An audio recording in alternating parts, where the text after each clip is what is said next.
bless you. Oh, I made something stay alive for 6 years. Through that whole experience really led me to lean into creativity.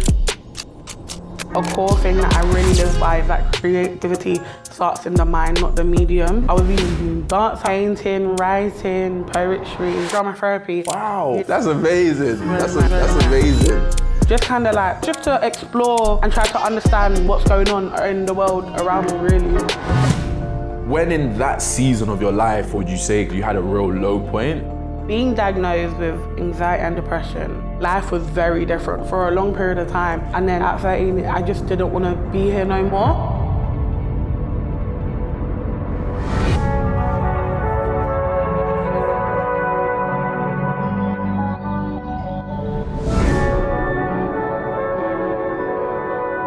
Today it is Cosy Conversations with Shelby, the amazing entrepreneur, creative, and wonderful human being who I was lucky enough to connect with on Fiverr. Welcome to our wonderful Cosy crew.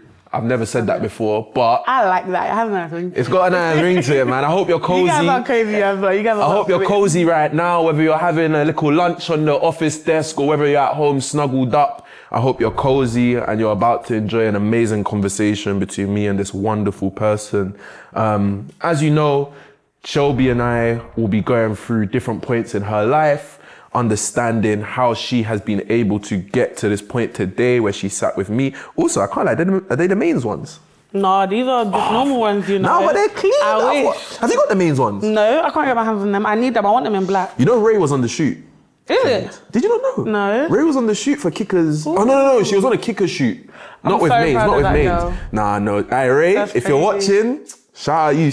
Cozy Convo soon, Ray, still. I'm about to say, she'll come next season. Yeah. No, Cozy Convo soon, Ray, still. But, sorry guys, I digressed. But we'll be talking about loads of different points in Shelby's life that have led her to this point here. And hopefully you take your own encouragement, you're entertained, and also, you just know that you can carry on living your own life and discovering yourself so long as you always ask why.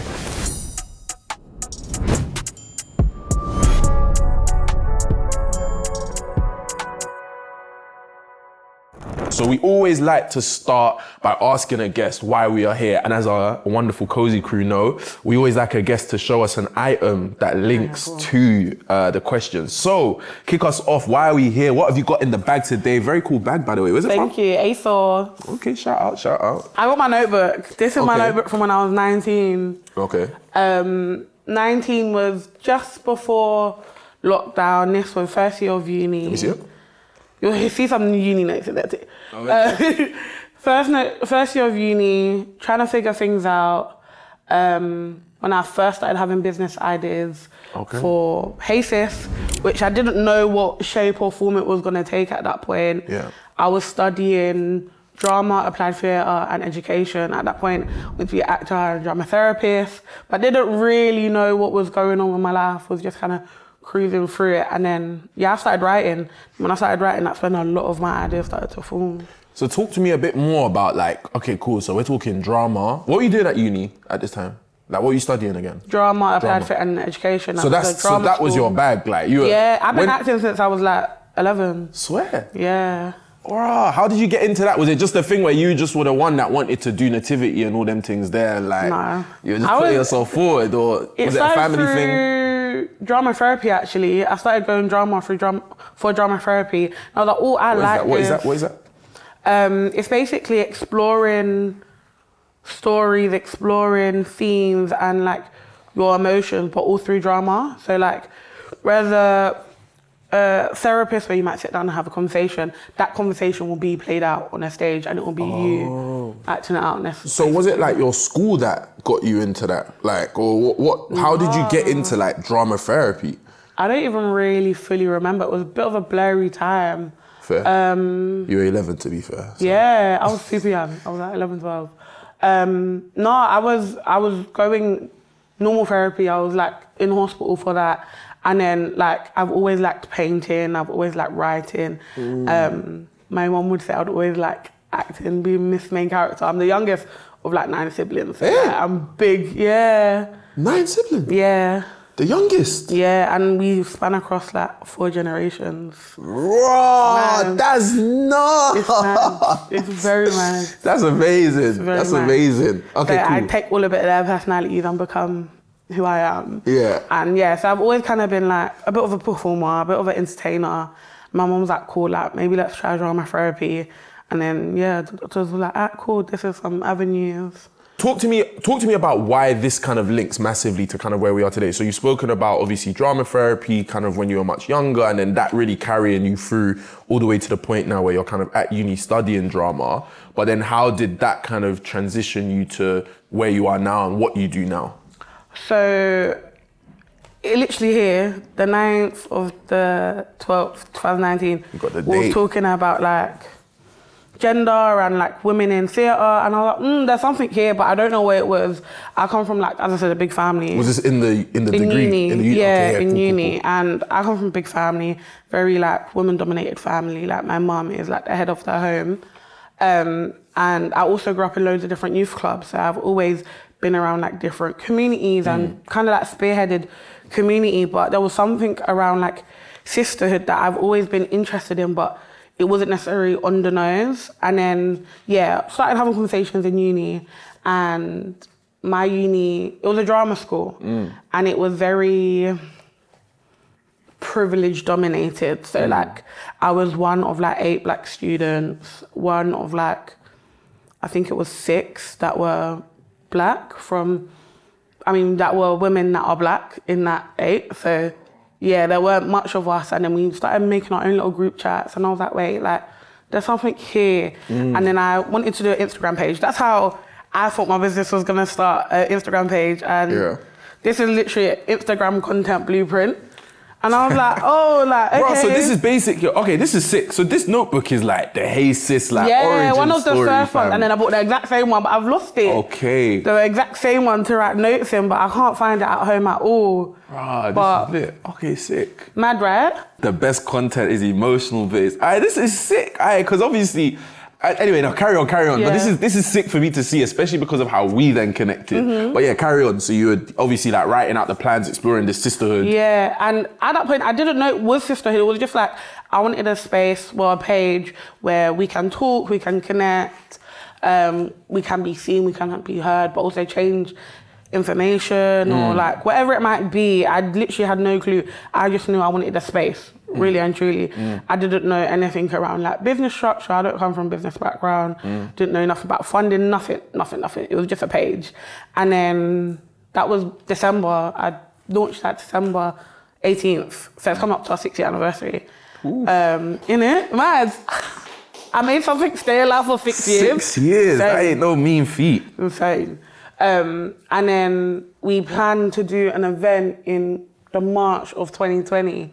And it was with, at that point, my workplace, which was a youth club. And it was going to be centered around young people, young women in particular. But obviously, the pandemic happened and lockdown happened. So I was like, okay, I don't know what we do now. And then naturally, everything just shifted online. And then we started doing like online games nights, online movie nights. In that period, we were able to support like 80 girls and young mums with like, hygiene products, sanitary towels, nappies. And then our community naturally grew in that time. Like, that was our most engaged period because everyone was just home needing connection. And I didn't realize that's what our USP was until I would even say this year, really. But that was, our sisterhood was thriving. Like, we were very much connected. Everyone had a need for sisterhood. Everyone wanted to connect.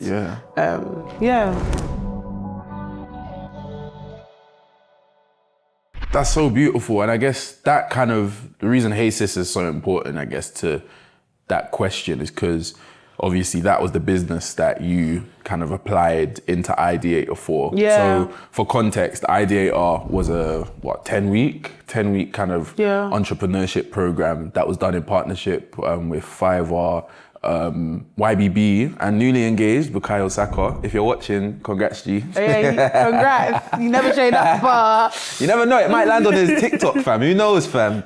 But yeah, and we essentially kind of gave, I think it was 12 entrepreneurs, like very early stage social entrepreneurs, an opportunity to learn about really establishing their business, kind of going from an idea or from a really small project to a bit more of a kind of operation and a bit more of a business. And yeah, obviously you are on that program. So I guess without everything that you've spoken about there and that journey with Hey Sis, maybe we may have never connected. Or maybe there would have been another way, but I guess this is the story we tell. Why was, I guess, we won't spend loads of time on it, but why was like Ideator like a moment in your life and even in the journey for like Hey Sis, but particularly for you? Like where were you at that time and how did it really kind of show up for you?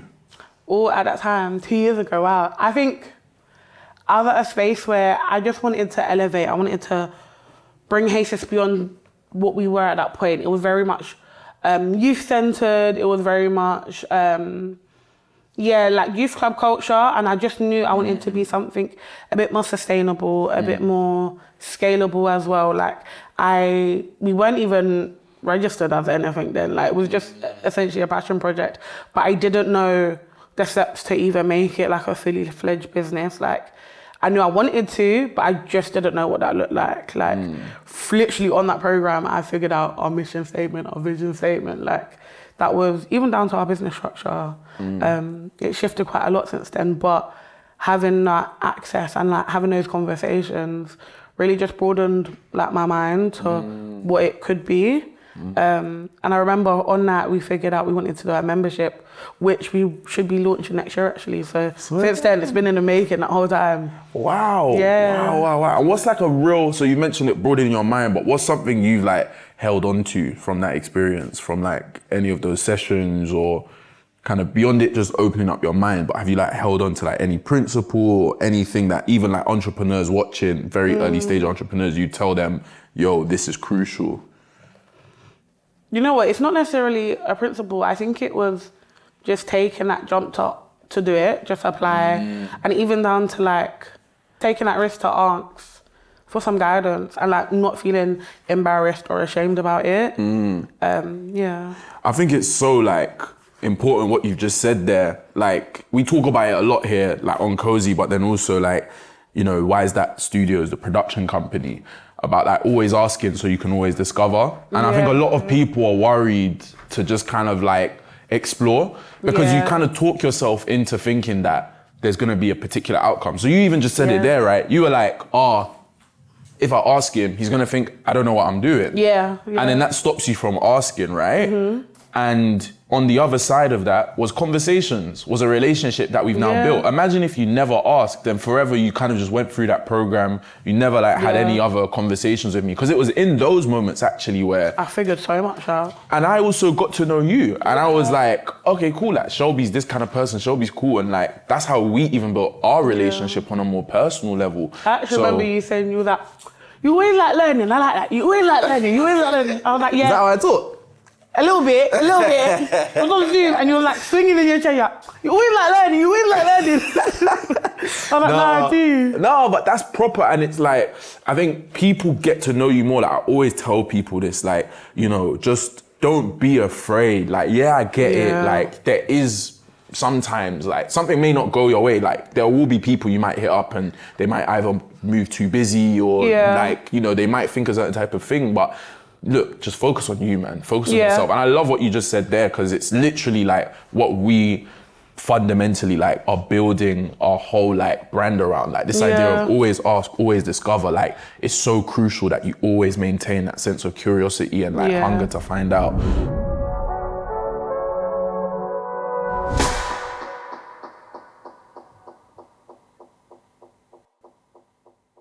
What was like a moment that was really necessary in you being able to kind of become the person that you are today? Like without that moment, maybe you wouldn't be kind of who you are today.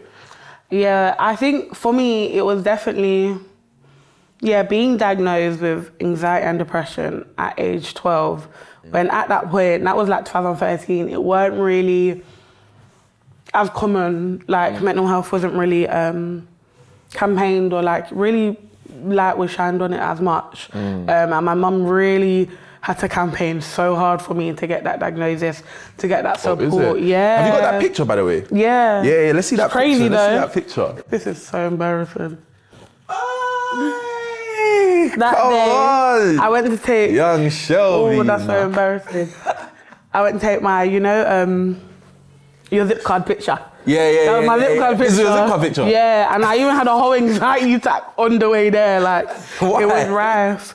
Listen, my mental health played with me in ways that you would never imagine. Like, I've lived where I've lived. I grew up in Peckham, lived North Peckham my whole life, and I just couldn't go through main Peckham. Like, I couldn't go through Peckham High Street because my anxiety was so, like, crippling. And that day was part of one of those days where I was like, I can't do it, Mum, I can't do it. I was like, you need your Oyster card, you gotta go to school. Like, you need a zipper card. And I was like, I can't do it.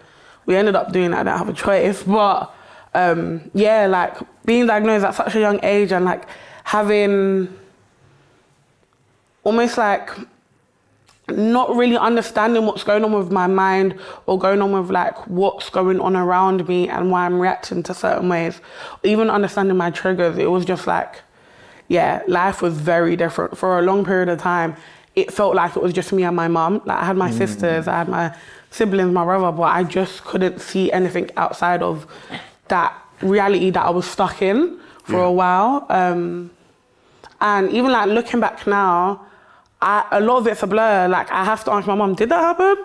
Do you remember this happening? And she was like, yeah. She'll be like, it happened several times actually, but I just don't really remember it.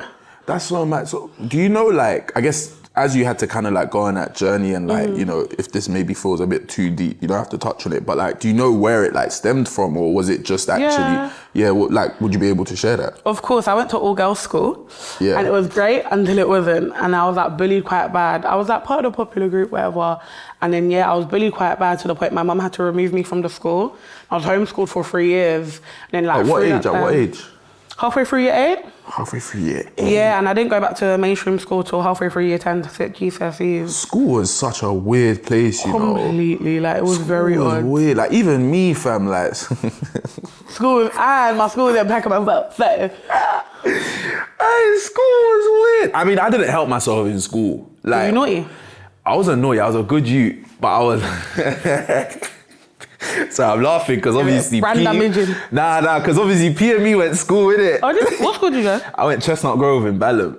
Oh, was it? Yeah, Southwest side. Well, secondary school, because primary school was primary school. Yeah, it was just man, like, you just do primary school, innit? Like you do it, you do your time. Like Sonic, but secondary school is where you're like you're trying to navigate life, right? And I think it's interesting because so many people who I even speak to today will be like, oh yeah, like there's a lot, they've been shaped a lot by school or university, which are very like particular environments. They're not the real world. But I think it's funny because I was laughing because like in school, like I wouldn't say I was like bullied, but I was defo like bantered heavy. Was you? Yeah, I didn't help myself. I'm gonna find an old school picture and I'll release it. I don't mind. We'll put it in one of the episodes. Yeah, we both get embarrassing pictures. That's it. The way P's laughing behind camera, man started laughing. I said, ooh, because he knows. He knows. Yeah, but look at you now. So. I don't mind. Yeah, that's why I don't mind doing it, because then people, I want the Cosy crew to actually see it and be like, what the heck was this guy doing? But no, like, but I can give you context. Man didn't have a trim for like one whole school year. Oh, bless you. Oh, bless you. And how do you? You're my age, isn't it? Yeah, I'm 25. Yeah, so that was like happy slap. Yeah. No, it wasn't even happy. No, it was like, but that existed as well. That was or next. Remember, like next to that. Yeah. Oi, that is. I used to wear my hair in a low afro just so I didn't you got next as well? Hello. I went to school in Peckham. They don't play. Where you go, it doesn't matter. It really does not matter. No, school was dark. How can they neck? What, man, them necking you? Yes. Or like if you had braids, they'd be like ropes, and they'll whip your hair. Be like ropes. Or what? They would like just like whip your hair, like ropes. I don't think we did that in my school, you know, but Peckham, innit? Hello. No, but that's crazy. I remember some peak ones. Like, man, they would just pull up. Neck. Like that. I hope we caught that because it was that vicious, crazy. Fam. But I used to get by no trim. Like obviously shout out my parents and I love my parents. They always made sure I was patterned, good uniform and that, but they put me in the church shoes. Oh, bless you. Yeah, like I was never kickers. Yeah, and then my siblings got kickers.